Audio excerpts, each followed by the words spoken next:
जय माता दी भक्तों, आज हम बात करेंगे माँ चंद्रघंटा के बारे में। माँ चंद्रघंटा आप पर अपनी कृपा बनाए रखे। तो चलिए शुरू करते हैं।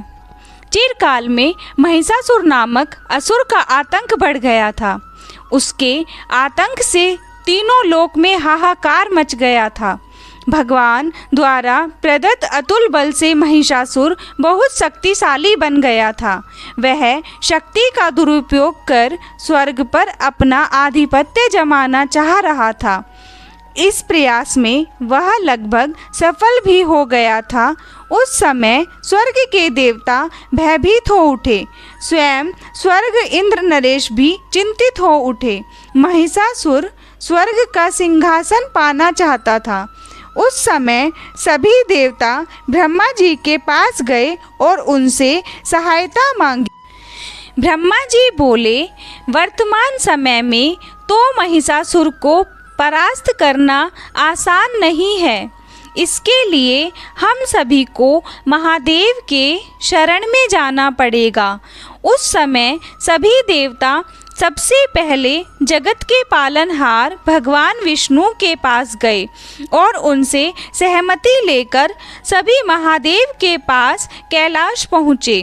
स्वर्ग नरेश इंद्र ने आप बीती महादेव को सुनाई।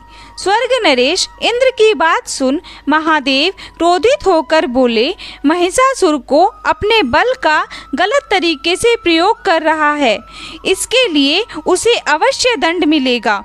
उस समय भगवान विष्णु और ब्रह्मा जी भी क्रोधित हो उठे और उनके क्रोध से एक तेज प्रकट हुई। यह तेज यानी ऊर्जा उनके मुख से प्रकट हुई। इसी ऊर्जा से एक देवी प्रकट हुई। उस समय भगवान शिव ने देवी माँ को अपना त्रिशूल दिया। भगवान विष्णु ने अपना सुदर्शन चक्र दिया। स्वर्ग नरेश इंद्र ने घंटा प्रदान किया। इस प्रकार सभी देवताओं ने देवी माँ को अपने अस्त्र शस्त्र दिए। तब माँ चंद्रघंटा ने त्रिदेव से अनुमति लेकर महिषासुर को युद्ध में ललकारा।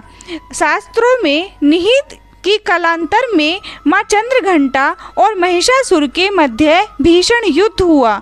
इस युद्ध में माँ के प्रहार के सामने महिषासुर टिक ना सका।